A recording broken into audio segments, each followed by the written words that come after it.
Narada Uvacha. Narada Uvacha. Yenaiva rabhate karma. Yenaiva rabhate karma. Yenaiva mutra tatman. Yenaiva mutra tatman.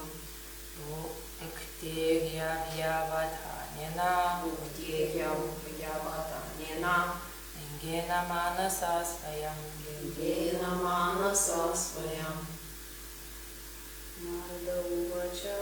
Narada Uvacha. Yenaiva rabhate karma. Yenaiva rabhate karma. Yenaiva mutra tatman. Yenaiva mutra tatman. Bhuktiya vyavadhanena. Bhuktiya vyavadhanena. Lingena manasa svayam. Lingena manasa svayam. Narada Uvacha. Narada Uvacha. Yenaiva rabhate karma. Yenaiva rabhate karma. Yenaiva mutra tatman. Yenaiva mutra tatman. Bhuktiya vyavadhanena. Bhuktiya vyavadhanena. Lingena manasa svayam. Lingena manasa svayam.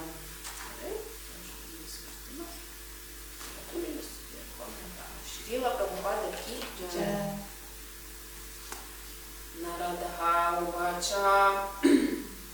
Narada Uvacha. Yena Vena. kuriuo. Eva tikrai.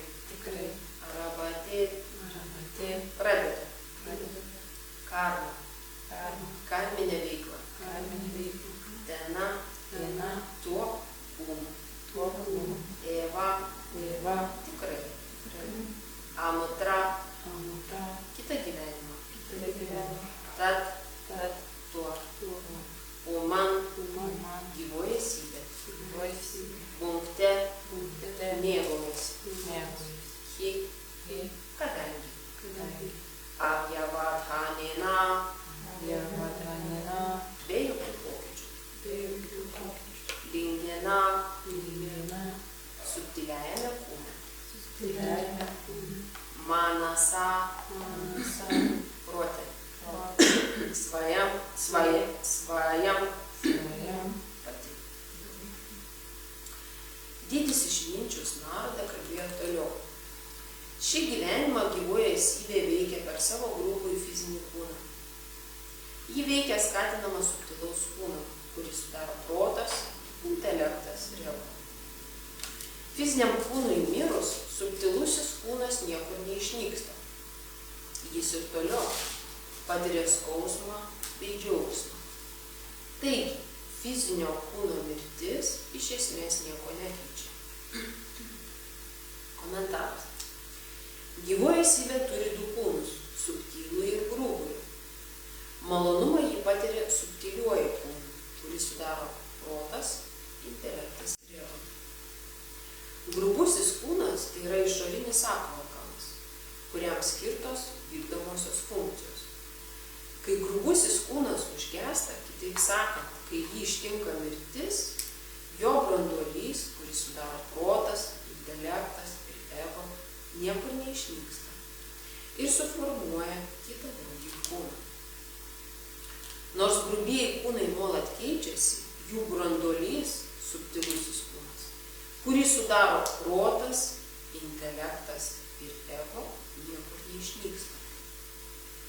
Subtilio kūno veikla, tiek doringa, tiek ir nuodėminga, sukuria prielaidas džiaugtis arba kentėti, įgyjus kitą grubųjį kūną. Taigi, besikeičiant grubiesiems kūnams, subtilusis kūnas egzistuoja kaip egzistavęs. Šiuolaikinių mokslininkų ir filosofų sąmonė gilias šaknis yra įleidęs materializmas. Jų išminti yra užtemdžiusi iliuzinė energija. Todėl jie negali paaiškinti procesų, lemiančių grubiojo kūno kitimą. Filosofas materialistas Darvinas bandė ištirti pokyčius, kuriuos pergyvena grubusis kūnas. Tačiau neturėdamas žinių nei apie sielą, nei apie subtilų kūną, jis gana miglotai aiškina patį evoliucijos procesą. Naujam grubiajam kūnui pakeitus senai subtiliame kūne vykstantis procesai nenutrūksta. Nežinodami, kas vyksta subtiliajame kūne, žmonės sunkiai supranta, kaip vieno grubiojo kūno veiksmai gali atsiliepti kitam. Bhagavad Gitoje 15 skyriui 15 posme paaiškinta, kad subtiliajame kūne vykstantiems procesams taip pat vadovauja supersiela. Sarvasya čaham kriti sanivišto matah smritim jnanam apohanam mača. Aš esu kiekvienos gyvosios būtybės širdyje. Iš manęs kyla atmintis, žinojimas ir užmarštis. Visiems individualiosios sielos veiksmams vadovauja supersielos pavidalu įsikūnijęs aukščiausias Dievo asmuo. Todėl visi individualiosios sielos poelgiai atitinka nuskarmą. Kitaip sakant, supersiela pakužda individualiai sielai, kaip jai derėtų pasielgti. Taip, nepaisant pokyčių, susijusių su grubiuoju kūnu, kaip dabartinio ar ankstesnių individualiosios sielos gyvenimų išlieka tęstinumas.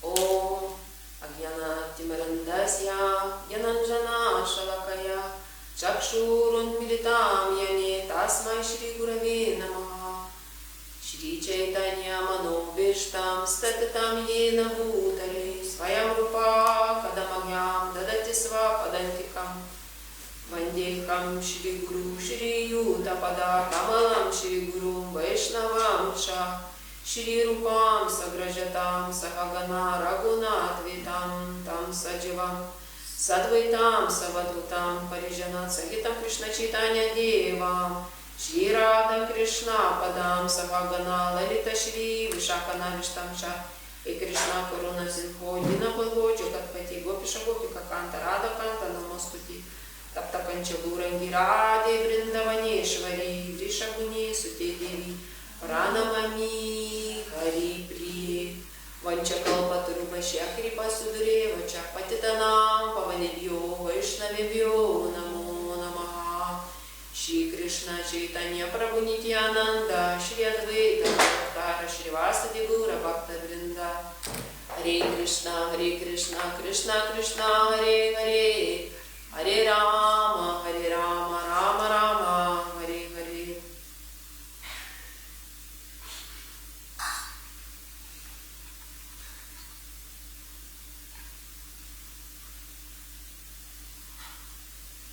Hare Krishna.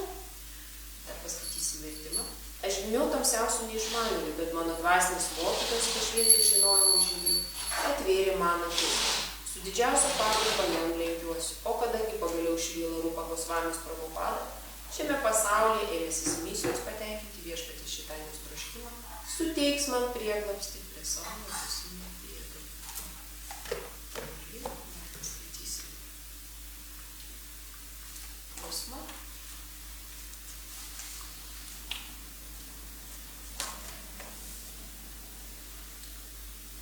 Naradauvačia Janaiva Rapati Karma Janaiva Mudrata Kuma Muktihi Avya Vatkamina Lingina Manasa Svaya. Didis išminčius Narada kalbėjo. Toliau.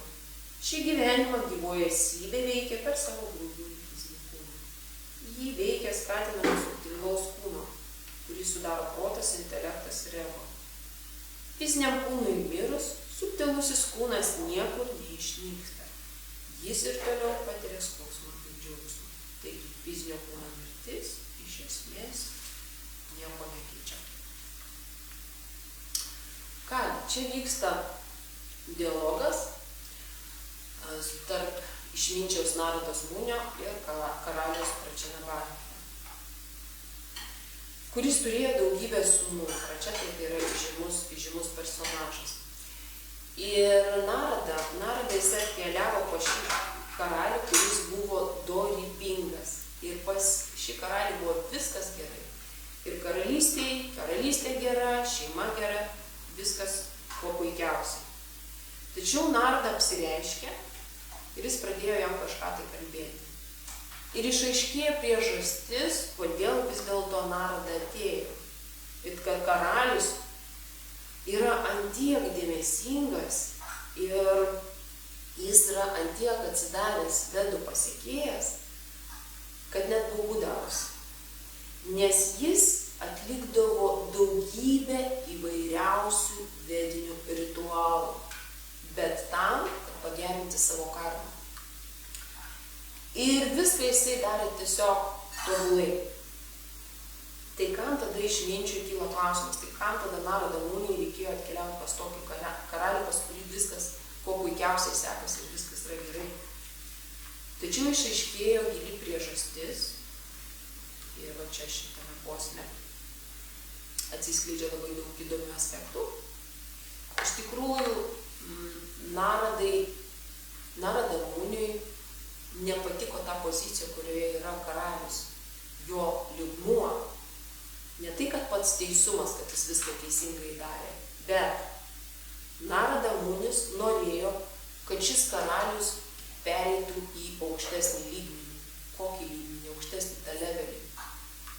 Kad jis būtų transcendentalistas, kad jis būtų transcendentinis. Ir nes karalius jis jau nebuvo jaunas. Ir kai Narada Munis pradėjo jam sakyti, duoti tos dvasinius nurodymus, karalius pasakė jam, kad jo nurodymai prieštarauja vedų raštams ir jo nurodymai prieštarauja tai, ką sako karaliaus mokytojai. Tačiau karalius, įdėmiai išklausęs Narada Munio pamokymus, jisai pradėjo klausytis jo nurodymų ir atsakė jam, Narada Muni, tu esi teisus, o mano mokytojai klysta. Jisai pripažino Narada Munio pamokymus. Kodėl? Čia vat atsiskleidžia posme. Ir karalius sako, kad mano mokytojai tai yra karma kandos mokymo mokytojai. Tai yra, kada kaip ir viskas yra teisinga, kada viskas yra gerai ir atrodo, kad vat, siela jau daro viską, reiškia, kad patekti į rojų. Tačiau tokiems išaukštintiems išminčiams kaip Narada Munis nepatinka toks mokymas. Nes rojus, kas yra rojus? Rojus tai yra kurortas, į kurį mes galime nukeliauti, bet iš tikrųjų tai yra laikinas problemų sprendimas, nes rojuje mes pabūsim kažkiek tai laiko ir anksčiau ar vėliau mes vis tiek sugrįšime atgal. Ir Krišna Bhagavad Gitoj 9 skyriui sako, kaip dorybinga veikla yra išnaudojama ir kad gyvosios esybės atbuvusios tam tikroje lokoje, svarga lokoje, joms tą skirtą laiką, tai yra dieviškosios Indros planetoje, jom tą skirtą laiką, jos vis tiek išnaudojusios visus savo bonusus, jos grįžta atgal. Kur grįžta atgal? Čia į šitą materialių kančių planetą Žemę. Nes jų sąmonė būnant rojiniai planetoje, jinai netapo transcendentinė. Ir karalius suprato, kad mano mokytojai, kurie mane mokė karma kandos visų šitų ritualų, jie klydo. Dėl ko jie klydo? Kokia pagrindinė priežastis? O pagrindinė priežastis yra dėl aukščiausio gyvenimo tikslo. Pačio aukščiausio gyvenimo tikslo suvokimo. Ir kai karalius priėmė Narada Munio Narada Muni, tai jisai tapo jo dvasiniu mokytoju. Ir tada Pračinavartis jis atsisakė savo mokytojų mokymų, kurie dėstė karma kandą. Aš priėmiau mokytoją, kuris moko dvasinį mokymą, o ne paprastos materialios dorybės ar paprasto vedinių mokymų. Nes vedinių mokymų yra skirtingų ir juose galima iš tikrųjų labai susipainioti. Ir čia Pračinavartis užduoda klausimą, kaip jį suprasti, kad aš dabar naudojuosi, tai yra dabar aš patiriu malonumą būtent buvusio gyvenimo, to grubaus kūno, fizinio kūno veiklos rezultatais. Jeigu to praeito gyvenimo kūno jau dabar nebėra, kas gi per tarpininkas, kuris perduoda tą karmą, sukurtą praeitame gyvenime mano veiksmais? Užduoda tokius klausimus. Ir kaip iš praeito kūno perėjo į šį? Kaip visa tai įvyko? Kaip perėjo iš praeito kūno į šį?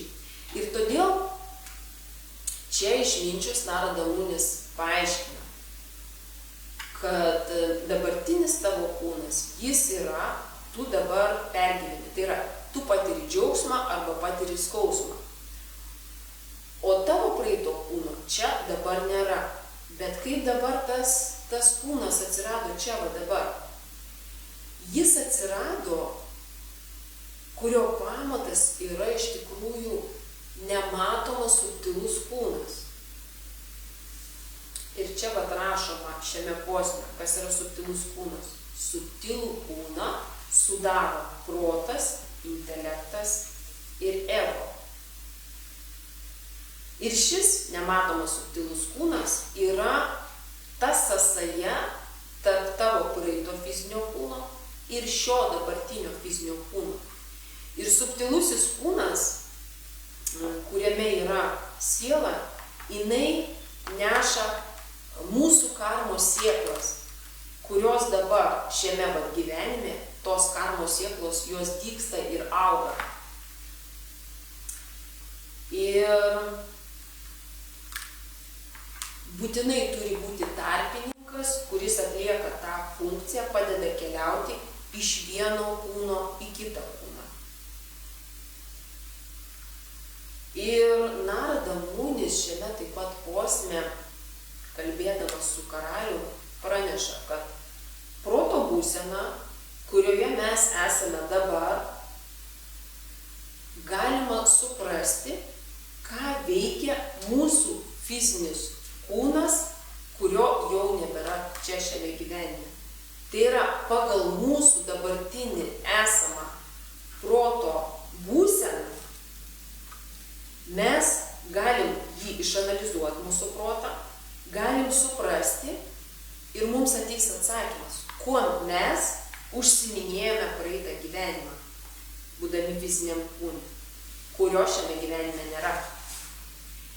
Ir taip pat pagal, proto būseną galima suprasti, o prie ko visa tai, kas vyko su manim ir tai, ką aš dariau anksčiau, prives mane ateityje. Ir visą šį procesą mes galim pavadinti dvasinėmis žiniomis, nes tai yra dvasinės žinios, tai yra tikras dvasinės žinios, tai yra tikras dvasinis žinojimas. Ir tada, kai mes per nematomą protą galim suprasti mūsų matomą fizinį kūną, kas buvo praeityje ir kas bus ateityje, būtent fizinėme mūsų lygmenyje.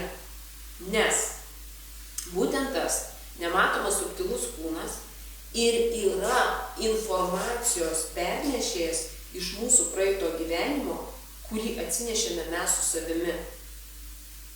Visa tai, kokios samskaros, kokius įspūdžius, kokios buvo sėklos pasodintos praeitam gyvenime – ir tai duoda dabar vaisius mūsų šiame gyvenime. Ir priklausomai nuo to, ką mes galvojame, ko mes siekiame, kokioj nuotikoje mes esam, kokioj būsenoje mes esam, mes atkeliaujame čia ir tuo mes suformuojam tą savo fizinį kūną. Labai įdomus posmas, tikrai labai buvo įdomu man ruoštis. Ir čia iš tikrųjų yra skirtingi instrumentai materialiam pasaulyje. Pavyzdžiui, yra, tarkim, astrologija, yra psichologija. Ir nesvarbu, pavyzdžiui, žmonės, kurie žiūri ir mato tai, kas buvo, ir tai, kas bus, kodėl jie mato astrologiją, psichologiją. Todėl, kad jie moka analizuoti protą. Dėl to, kad nebūtinai turi būti kažkoks tai ten, nežinau, būrėjas ar ten čigonė, kuri ten pasižiūrės tą už delno ir pasakys. Ir dėl to reikia suprasti įstatymus. Kas yra materialios gamtos gūnos? Kokios yra gūnų savybės? Nes žmogus kalba, ta prasme, kaip jis kalba, ko jisai siekia. O net, aišku, čia alegoriškai net nesvarbu, ką jisai sako, bet iš tikrųjų labai yra svarbu, kaip jisai sako. Ir kokios yra idėjos, stovi už to žmogaus. Ir vizionieriškas žmogus iš tikrųjų gali suprasti, kas per sėklos buvo pasėtos, kurios priverčia žmogų kalbėti viena arba kita tema. Todėl mes galim suprasti, kokios yra perspektyvos, nes iš tikrųjų tai variantų nėra daug. Yra aukštyn, žemyn ir dabartis. Ir 3 yra gamtos gūnos. Sattva gūna, tai yra dorybės gūna. Sattva gūna mus veda aukštyn į viršų, tama gūna mus veda žemyn ir aistros gūna, tai yra mes liekam dabartinį situaciją, dabartyje mes pasiliekam čia. Ir toliau visa kita kaip ir tampa nebesvarbu, nes tai kaip ir detalės tokios smulkmenos. Ir jeigu mes suprantam esmę, tos detalės, tos smulkmenos, jos anksčiau ar vėliau mums išaiškės. Nes jeigu mes nesuprantam pagrindinių principų, mes susipainiosim. Susipainiosim įvairiose smulkmenose, įvairiose detalėse, nes jų yra milijonai. Ir būtent čia Narada Muni, jisai kalba apie principus, apie tuos principingus ir labai svarbius dalykus.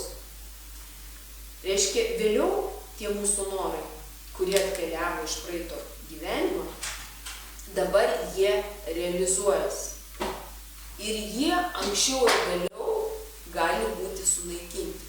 Kodėl? Iš tikrųjų, ne visi norai yra mūsų draugai ir daugelis mūsų norų yra mūsų priešai. Dabar kyla klausimas. Iš kur tada pas gyvąją esybę, kuri būdama viešpatės dalelytė, gali susiformuoti kažkokia tai, nežinau, čia pavadinti, kvaili norai. Arba tie norai, kurie taps mums priešai. Mes galim užduoti klausimą. Jeigu viešpats yra visa ko šaltinis, yra visa ko priežastis, kaip parašoma iš Ryšų Panišado, nuliniai mantrai, Om Purnamidam, Purnamidam, Purnam, pamiršau. Savamentiniai šri padėkime. Om Purnam Adah, Purnamidam, Purnam Udacheti, Purnasya Purnamadayam, Purnam Ivama Šišvietė. Tai iš Ryšo Panišadas sako, kad viešpats iš tikrųjų yra visa ko priežastis ir viskas kyla iš jo. Ir dabar tada kyla klausimas, tai tie negatyvūs norai, siekiai, kuriuos mes turime, jie irgi yra iš viešpatės. Bet iš tikrųjų pagal idėją tai taip ir turėtų būti. Jeigu jisai yra visa ko šaltinis, mes esame jo dalelytės ir mes staiga susirgom kokia tai materiali liga, kokiais tai materialiais norais, siekis.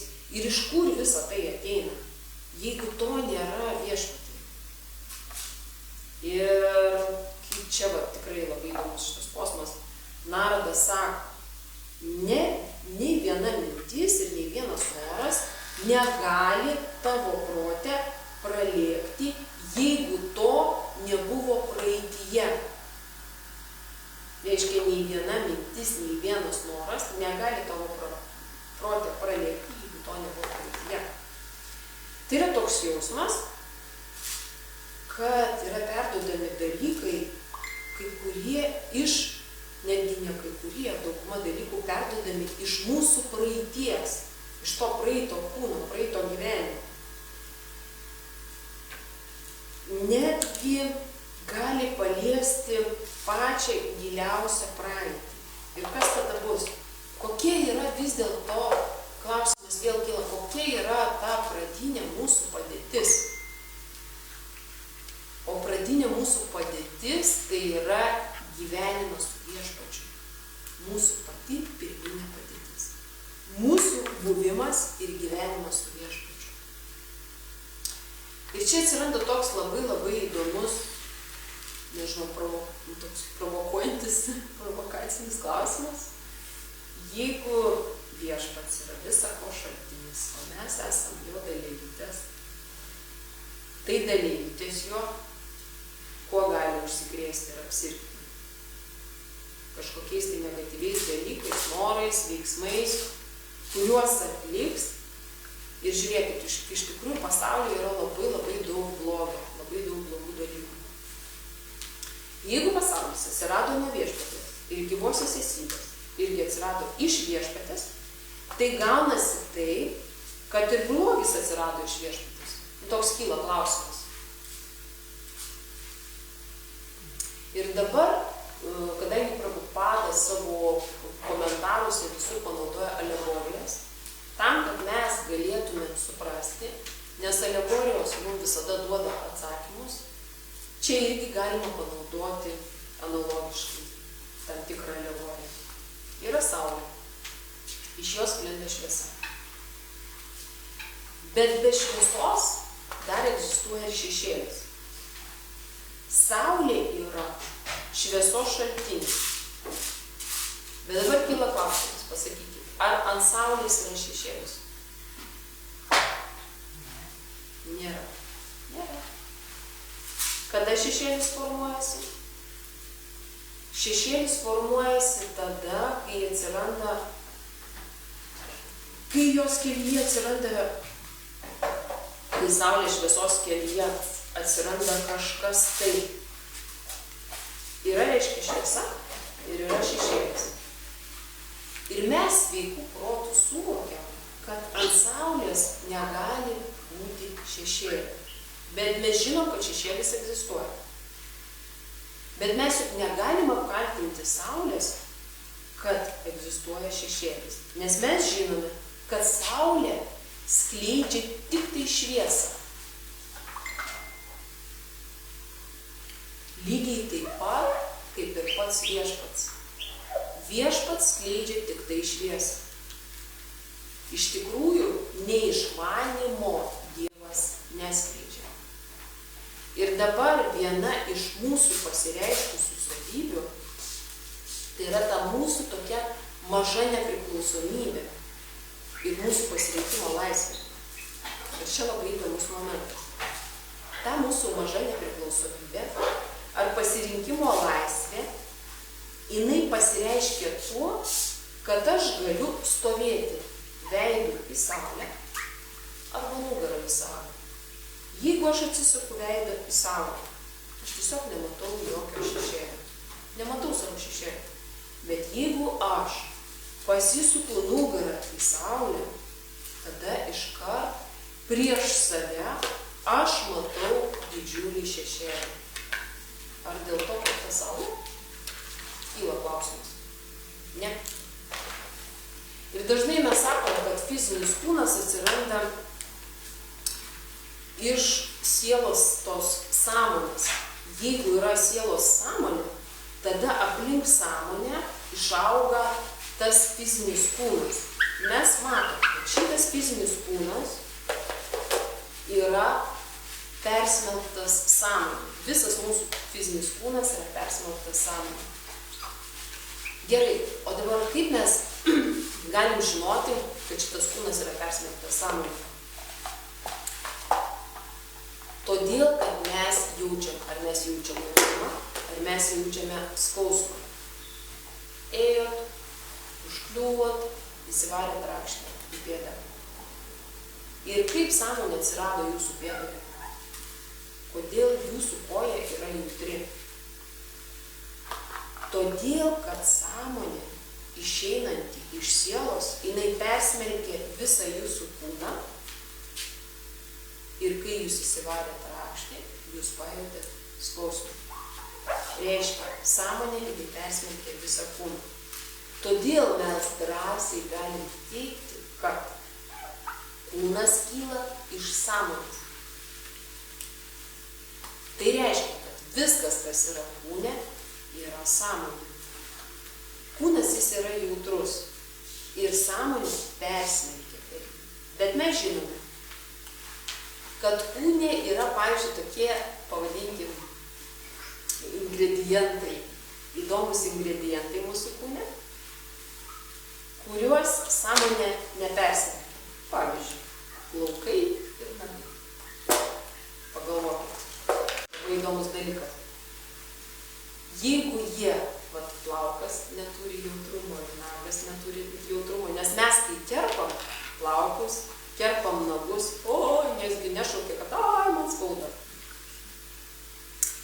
Ir jeigu mes paimtumėm ir per odą savo kokiu nors aštriu daiktų perbrauktumėm, viskas, mes iškart jau jaučiam skausmą. Mes negalim to daryti. O ir per plaukus ir nagus, jeigu mes galim kirpti kiek norim, mes nejaučiam. Tada gaunasi taip, kad mes kūne turim tam tikras jautres, kur mūsų sąmonė praeina vietas, ir nejautres vietas, ten, kur sąmonė nepraeina. Todėl, nežiūrint į tai, kad viskas ir visa, ko šaltinis yra viešpats, mes negalime apkaltinti viešpatės tuo, kad pasaulyje egzistuoja blogis. Iš tikrųjų, viešpats blogio nesukūrė. Tuoj pabandysim išsiaiškinti, kaip čia yra. Viešpats, jisai suteikė mums galimybės. Sukūrė mums pasirinkimo laisvę, visoms gyvosioms esybėms davė laisvę rinktis ir mažą dalelytę nepriklausomybę. Ir kai aš naudojuosi šią laisvę, aš paimu ir kažkur tai perlenkiu lazdą. Peržengiu tikrą ribą. Ir tada prasideda problema. Tarkim, aš pjaučiau daržoves, o paskui tuo pačiu peiliu paėmiau ir nudūriau žmogų. Ir taip atsirado blogis. Ir tas iš tikrųjų blogis, žiūrėkit, tas blogis, jisai neina nei iš peilio, nei iš daržovių, kurias aš pjaušiu, nei iš pjaustymo lentelės, ant kurios gulėjo daržovės, netgi ne iš manęs. Ir tai eina iš tam tikros mentalinės būsenos, kuri atsiranda, kada atsiranda? Kai aš atsisakau dieviškų principų. Tada, kai aš atsisakau Dievo įstatymų. Kai aš pradedu neteisingai naudoti savo pasirinkimo laisvę. Ir tada mano neteisinga pasirinkimo laisvė, jinai kaip ir pasidaugina, jinai sustiprėja. Ir tai veikiama yra gamtos būdų, arba neišmanimo, arba aistros. Ir dabar peilis mano rankose, jisai tampa prievartos ginklu.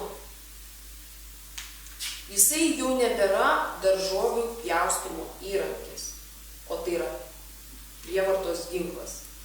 Ir kas tame kaltas? Ar mes dėl to kaltinsim Dievą? Jisai primetė mums šitą idėją padaryti taip? Ar jisai kaltas dėl to, kad sukūrė peilį, davė reikalingas medžiagas, ar dar kažką tai, suteikė mums sąlygas ir mes matome, kad viešpats iš tikrųjų yra visa ko šaltinis. Ir mes iš tikrųjų negalime apkaltinti viešpaties tuo, kad pasaulyje egzistuoja blogis. Todėl, kad yra tam tikri mūsų veiksmai. Iki tam tikro momento mes išnaudojam savo laisvę. Tai yra laisvė yra ta, kai mes niekam netrukdom. Bet tam tikrų momentų, kai aš pradedu elgtis taip, kad mano elgesys jisai tampa pavojingas kitų gyvųjų esybių atžvilgiu. Bet būtent tada, nuo to momento, mane sučiumpa ir viskas. Mane gali uždaryti su atrakys į kalėjimą. Nes aš peržengiau tą būtent adekvatų laisvės pasirinkimo elgesį. Nes aš elgiuosi taip, kad kitos gyvosios esybės atsiduria grėsmingoje padėtyje. Dabar kyla klausimas, tai prie ko čia viešpats? Ir mes matome, kad jisai mums sudarė atitinkamas galimybės, bet mes galime rinktis, teisingai ar ne pasirinkti. Ir kaip tai sprendžia, kurioje vietoje yra teisinga ar ne. Bet būtent čia ir yra mūsų pasirinkimo laisvės zona. Ir tatasta šakti, tai yra paribio energija, ką aš pasirinksiu? Dvasinė ar materialinė energija. Dvasinė energija tai reiškia, kad aš priimu viešpatės įstatymus, tuos harmonijos įstatymus, kurių dėka pasaulis gali būti geresnis. Arba ne. Aš pats savo sakau, ne, aš būsiu Dievas. Ir šita kvailystė, jinai stiprėja, nes Krišna mums leidžia pasireikšti ir išpildo mūsų norus. Ir yra ligoniniai palatos skirtos dievams. Ir tada aš pradedu elgtis kaip beprotis. Ir viešpats, jisai mums suteikia galimybės. Blogybės, kurias mes darome, mes už tai būtinai susimokėsime. Ir mes susimokom už tai. Pavyzdžiui, kažkas tai gali valgyti jautienus kepsnius. Daug, kiek nori. Ir sako, nu ir kas? Kiek norėsiu, tiek ir valgysiu. Nu tai man nieko neatsitinka. Tai valgiau, taip ir valgau. Bet kitą gyvenimą tu būsi suvalgytas. Tu būsi tuo kotletu. Tuo kotletu, kuris net negalės užduoti klausimą. Ir dauguma žmonių iš tikrųjų mąsto, kad veiklos atoveiksmis jisai turi grįžti vos ne šią minutę, šią sekundę, šią akimirką. Ir žmonės sako, kad viską, ką noriu, tą aš ir galiu daryti. Ir kad man jokios reakcijos neateina. Bet iš tikrųjų tai yra labai siauras ir paviršutiniškas mąstymas. Ir čia yra labai daug klaidingų išvadų ir būtent čia yra labai daug klaidingų elgesio modelių. Bet yra šastros, yra šventraščiai. Kas tai yra? Tai yra autoritetingi šventraščiai, kurie nurodo ir mus disciplinuoja mūsų mąstymą, mūsų mąstymo procesą, mus sudėlioja, neišblaško, nes jeigu mes nesivadovaujam šventraščiais autoritetingais, mes galim paskesti vediniuose raštuose, pasimesti smulkmenuose ir taip kaip karalis, kurį moko čia Narada Munis, atlikti visas apeigas, visus ritualus. Viską, ką rašo, atrodo Vedos, jis tiesiog tobulai, bet mes būsim likę karma kandos lygyje. Mes nepakilsim į tą aukštesnį lygį. transcendentinį lygį mes nepakilsim. Ir Narada munis čianai jau moko karalių kaip dvasinis mokytojas. Jau čia karalius priima Narada munio lotusinių pėdų prieglobstį. Todėl mes, skaitydami šitą posmą, turim suprasti, kad mes turime remtis autoritetingais apreikštųjų šventraščių nurodymais. Tais, kuriuos mums nurodo mūsų ačiarės. Ir tai, ką moko mūsų dvasiniai mokytojai. Tai va. Šiandien tiek. Gal turit kokių paklydimų ar klausimų?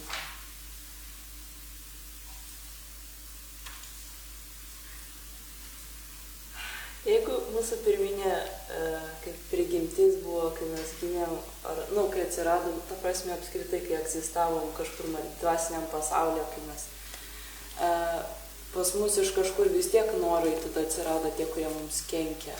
Ir tiesiog iš kur jie atsirado tada, kai mes buvom dvasiniam pasaulyje?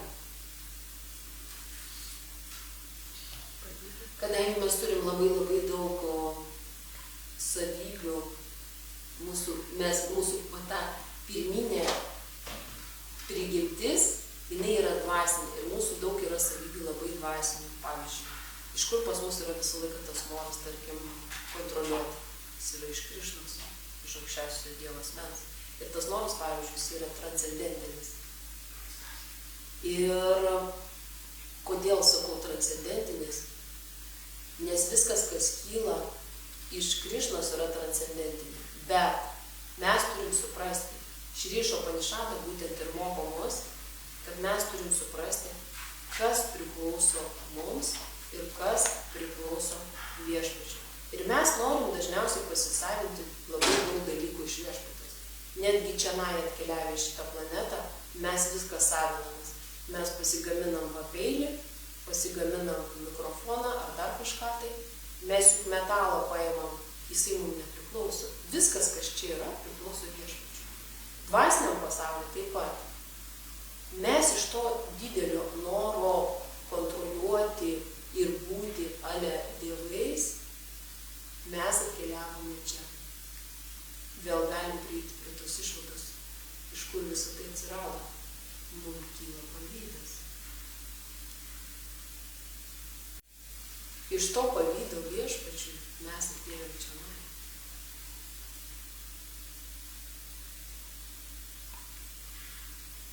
Mes atėjom čionai ir Krišna mums suteikė visas galimybės. Prašau. Jis suteikė mums galimybės, pildo mūsų noras, prašau. Mes galim labai daug dalykų daryti, bet mes už tos dalykus turim atsakyti. Už kiekvieną savo veiksmą. Kurį padarom.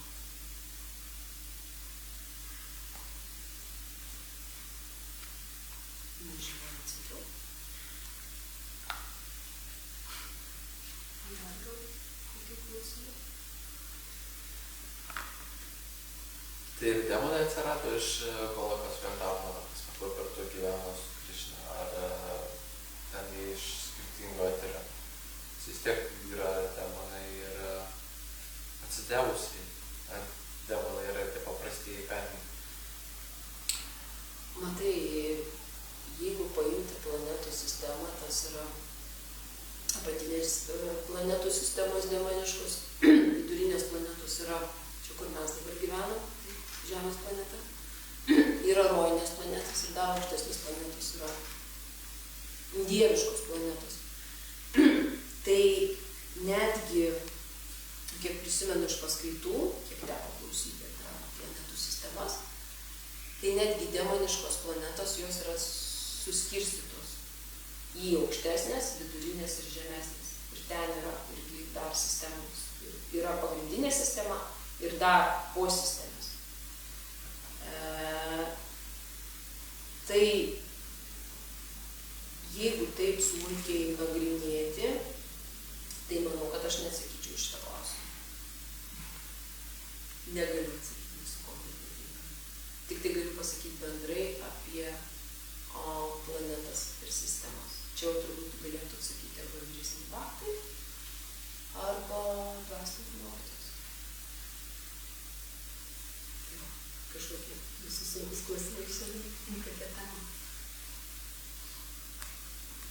Gali Simonai pasižiūrėti ir paklausti, kas kokį man prašo, kaip važiuos.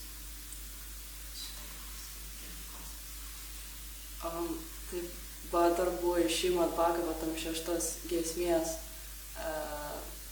kad Jamaduto sako, vat kaip pagal praeitas pavasarius, pagal šį pavasarį galima spręsti kokie buvo praeiti pavasariai ir būsimi pavasariai bus. Lygiai kaip čianais pagal mūsų norus, kokie buvo praeitam gyvenime, tokie dabar yra, arba pagal mūsų veiklą. Ir taip lems mūsų ateitį. Tai, bet kaip tada ištrūkti iš šito rato visgi? Tai yra Vibhakti joga, kuri mus moko, mūsų dvasiniai mokytojai moko, ką mes turime daryti. Mes turim mokytis patenkinti aukščiausią Dievo dvasią, mes turim mokytis patenkinti Viešpatį, kad mes iš to gimimo mirties rato išsivaduotume, išeitumėm iš čionai. Tai tam ir yra dvasinė praktika, kurią mes atliekam. Tam, kad mes vėl grįžtumėm į mūsų tą pirminę, prigimtinę, tą būseną mūsų, dvasinę būseną, nes mes esam dvasinės sielos, mes pamirštam, kad mes esam transcendentinės dvasinės sielos. Mes turim keliauti atgal pas Krišną. Tam, kad keliauti, mes turim nugalėti visas kliūtis. Tik nugalėję kliūtis, eidami dvasinės praktikos keliu, mes galim grįžti atgal, Krišna tada mus paims. Jeigu mes išmoksim tarnauti Krišnai, o mes kaip mokomės tarnauti Krišnai per faktus, mes tarnaujam bhaktams ir taip mokomės tarnauti Krišnai, nes mes nemokam. Čia yra mūsų tik pratybos, tai ką mes darom kiekvieną dieną, tai yra pratybos mūsų. Mes tik mokomės tarnauti. Ir per bhaktus, per situacijas Krišna mus moko dvasinių dalykų. Nes Dievo įstatymai yra aukščiau. Dievo įstatymai yra aukščiau gamtos būdų. Jeigu mes vadovaujamės Dievo įstatymais, mes galim pakilti aukščiau visų šitų būdų ir išsivaduoti. Ir sakoma, yra sąlygotus sielos ir išsivadavusius. Tai mes taip ir išsivaduosim. Tapsim išsivadavusim sielom ir keliausim iš čia į dvasinį pasaulį pas Krišną. Ir būsim su Krišna amžinai dvasiniuose žaidimuose, jodimuose. Būsim kartu su juo. Patirsim visą laiką palaimę, džiaugsmą. O dabar mes kenčiam. Kodėl mes kenčiam?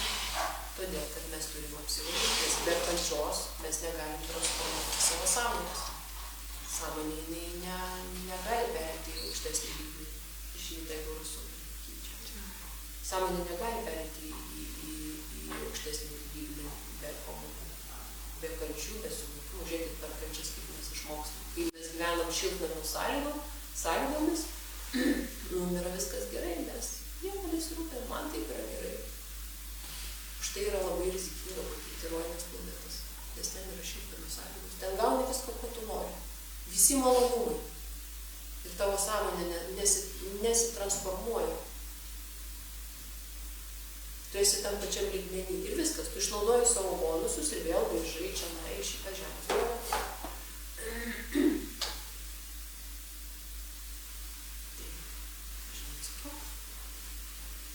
Gerai, tai tada pagėdam. Išsiškai.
galva tanky,